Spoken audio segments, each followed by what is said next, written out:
یہ جو آپ کو درندگی سننے میں آتی ہے نا، یہ جو شرمناک واقعات بچیوں کے ساتھ، بچوں کے ساتھ، بہنوں کے ساتھ، یہ جو شرمناک واقعات ہیں، اس کا سامان تو ہم قومی سطح پہ خود پیدا کر رہے ہیں۔ اس کا سامان تو ہمارا معاشرہ خود پیدا کرتا ہے۔ تعلیم سے لے کر ہر طرف جب اسلام کے یہ اخلاقی تعلیمات کو پامال کیا جائے گا، پھر یہ نتیجہ ہوگا۔ جن کے پاس دولت ہوتی ہے نا، وہ اپنے ان شرمناک واقعات کو دولت کے پردے میں چھپا لیتے ہیں۔ اپنی یہ شیطانیت تنہائیوں میں، تاریکیوں میں، دولت کے پردے میں چھپا لیتے ہیں۔ گندگی وہاں بھی بہت ہے، پوش علاقوں کے اندر بھی یہ گندگی بہت ہے۔ اور جس کے پاس دولت نہیں ہوتی، دنیا پھر ان کے شرمناک واقعات سنتی ہے۔ وہ پھر سڑکوں پہ، روڈوں پہ، بازاروں پہ اغوا ہیں۔ یہ ساری نتیجے ہیں جن کے پاس دولت نہیں۔ اور جن کے پاس دولت ہے، وہ دولت کے پردے میں ہر گندگی کر رہے ہیں، اور معاشرے میں وہ شریف بھی ہے، وہ شرفاء میں بھی شامل ہے۔ لیکن یہ انحطاط، یہ اخلاقی زوال، میں عرض کر رہا ہوں، ہمارے معاشرے میں بڑھتا چلا جا رہا۔ اسلامی تربیت، شرم و حیا کی تعلیم، ایمانی فضا، اخلاقی ذہن سازی، یہ ماحول ہی ختم کر دیا، یہ فضا ہی ختم ہو گئی۔ اسلام نے تو تعلیم دی تھی، قُلْ لِلْمُؤْمِنِينَ يَغُضُّوا مِنْ أَبْصَارِهِمْ وَيَحْفَظُوا فُرُوجَهُمْ، کہ مرد کے اندر سے یہ شیطانیت، مرد اپنی ان شرمناک حرکات سے محفوظ رہ سکتا ہے، اسے پہلا قدم اٹھانا ہوگا، اپنی نظروں کی حفاظت کرے۔ جس معاشرے میں اسلام کے اس تعلیم پہ عمل ہو رہا ہو، سبحان اللہ، وہاں شرم و حیا، وہاں شرم و حیا بلندیوں پر ہوگا، وہاں اخلاقی زندگی عروج پر ہوگی۔ نظریں جھکا کے رکھ۔ اگلا قرآن کیا کہہ رہا ہے؟ وَيَحْفَظُوا فُرُوجَهُمْ، ان آنکھوں کو تم نے آزاد چھوڑ دیا۔ مخلوط نظام تعلیم بدقسمتی ہے، کہنے میں وہ ٹیچر ہے، لیکن اس کی ماتحت بچیاں اس کی درندگی سے محفوظ نہیں ہیں۔ بظاہر وہ استاد ہے، اس کی درندگی سے بچیاں، بیٹیاں محفوظ نہیں ہیں۔ تو اسلام نے کیا کہا ہے؟ نظروں کی حفاظت، مرد عورت کا دونوں کا دائرہ کار الگ الگ۔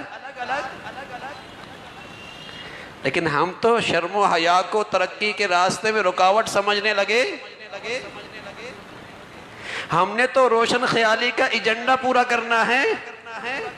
مغرب آج کہہ رہا کہ ہمارے ہاں یہ بے آبرو کرنے کے جو واقعات ہیں، اس کا بڑا سبب بے لباسی اور عریانی ہے، بے لباسی اور بے حجابی ہے۔ لیکن ہمارا معاشرہ اس گندگی کی طرف دوڑ نکلا ہے، پھر یہ گندگیاں بھی سامنے کہ شرم و حیا یہ محفوظ رہ سکتا ہے۔ تمہارا معاشرہ اور سوسائٹی ان درندگیوں سے، اس شیطانیت سے محفوظ رہ سکتا ہے۔ اسلام کی ہدایات پہ عمل، اس کے مطابق اپنے بچے بچیوں کی ذہن سازی، ویسی فضا، اگر یہ قومی سطح پہ ہو جائے، ہر ایک چیختا ہے، چلاتا ہے، مذمت کرتا ہے۔ ہم چیخیں چلائیں تو سمجھ میں آتا ہے جن کے پاس اقتدار ہے، جن کے پاس اختیارات ہیں، جو قومی سطح پہ شرم و حیا کی فضا بنا سکتے ہیں، وہ بھی بس دو چند بیانوں کے بعد پھر اسی حال پہ ہمارا معاشرہ۔ ذرائع ابلاغ کس گندگی کی طرف چل نکلے ہیں، قومی سطح پہ بے حیائی کو کیسے فروغ دیا جا رہا ہے۔ قُلْ لِلْمُؤْمِنِينَ يَغُضُّوا مِنْ أَبْصَارِهِمْ وَيَحْفَظُوا فُرُوجَهُمْ۔ اگلی بات، حالانکہ قرآن میں جب نماز کی بات تو صرف مردوں سے کہا، اقیموا الصلاۃ، مردوں سے کہا۔ زکوٰۃ کی بات تو مردوں سے کہا آتوا الزکاۃ. روزے کی بات کتب علیکم الصیام، مردوں سے کہا. الفاظ ایسے کیے جیسے مردوں کو خطاب ہے، عورتیں اس میں داخل ہیں. لیکن جہاں اس معاشرے کی پاکیزگی کی بات آئی، جہاں معاشرے کی پاکیزگی اور طہارت کی بات آئی، جہاں معاشرے کی عفت اور پاک دامنی کی بات آئی، جہاں معاشرے کے شرم و حیا کی بات آئی، اس لیے کہ رسول اللہ صلی اللہ علیہ وسلم فرمایا کرتے تھے یہ ساری نبیوں کی تعلیم کا حصہ ہے.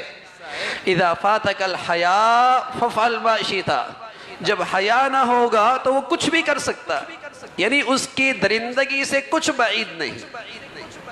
اگر شرم و حیا کسی معاشرے سے ختم ہو جائے تو وہاں کچھ بھی درندگی ہو سکتی ہے. معصوم بچہ ہو، معصوم بچی ہو، خونی رشتہ ہو، اس کی درندگی سے کچھ بھی ہو سکتا ہے. حیا جو چلا گیا، اور سارے پیغمبروں کی یہ تعلیم رہی ہے اذا فاتک الحیاء فافعل ما شئت، جب حیا نہ رہے کچھ بھی ہو سکتا. بڑی سے بڑی درندگی اس سے صادر ہو سکتی ہے. تو نماز کی بات آئی، زکوٰۃ کی بات آئی، روزے کی بات آئی، خطاب مردوں کو. لیکن جب معاشرے کی شرم و حیا کی بات آئی، میں عرض کر رہا ہوں جس سے پورے معاشرتی تہذیبی زندگی کی عمارت کھڑی ہوتی ہے، تو وہاں کیا کہا؟ قل للمؤمنین یغضوا من ابصارہم ویحفظوا فروجہم، ایمان والو اپنی نظروں کو جھکاؤ، تم شرمگاہ کے لحاظ سے محفوظ رہو گے.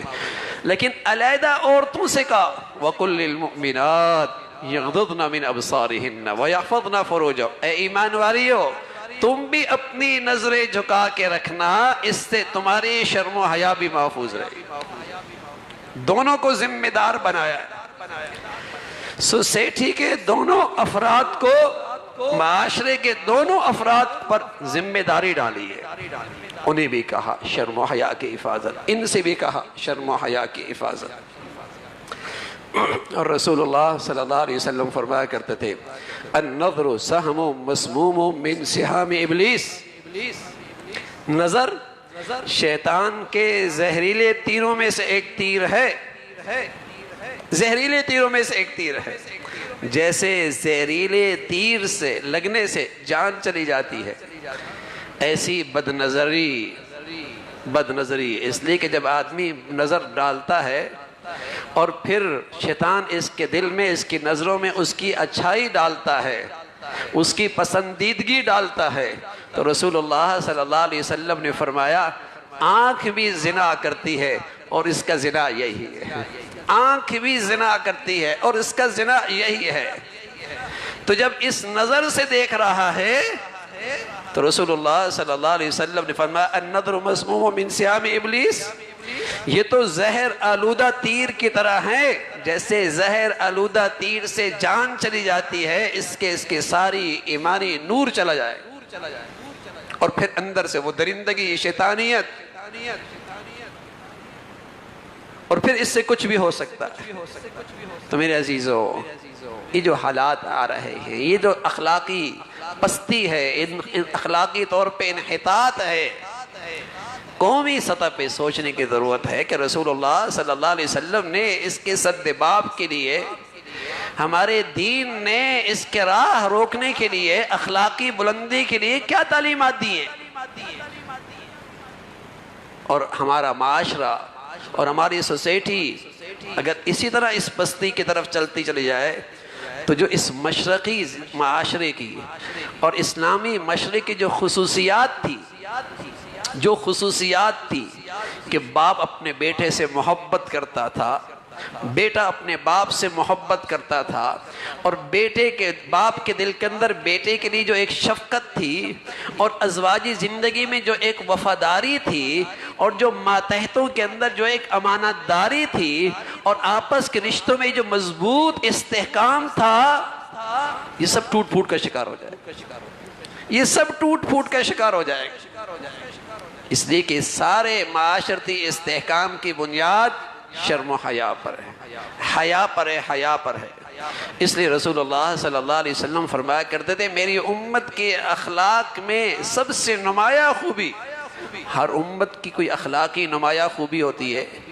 میری امت کی نمایاں خوبی وہ حیا ہے، وہ شرم و حیا ہے، اور اسی پر مسلمانوں کا یہ پورا معاشرہ کھڑا ہوتا ہے. اگر یہ نکال دیا جائے تو پھر یہ درندگی کے واقعات بڑھتے چلے جائیں گے.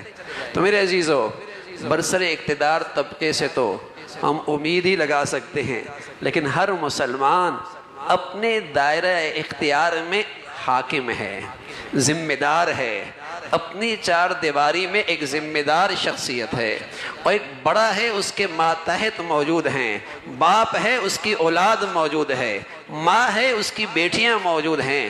ادارے کا ذمہ دار ہے، وہ اس کا جسے کہیں کہ مسئول ہے، اس کی ذمہ داری بنتی ہے کہ اپنے دائرہ کار کے اندر وہ شرم و حیا کو فروغ دے اور حیا والی زندگی کو اس کی حوصلہ افزائی کرے. اگر دیا سے دیا جلے گا، اللہ کی ذات سے امید ہے شرم و حیا کا یہ چراغ روشن ہوتا چلا جائے گا، اور اسی میں ہمارے معاشرے کی اور ہماری تہذیب کی اور ہمارے رشتوں کا اسی میں تحفظ ہے. اللہ رب العزت عمل کی توفیق نصیب فرمائے. وآخر دعوانا ان الحمدللہ رب العالمین.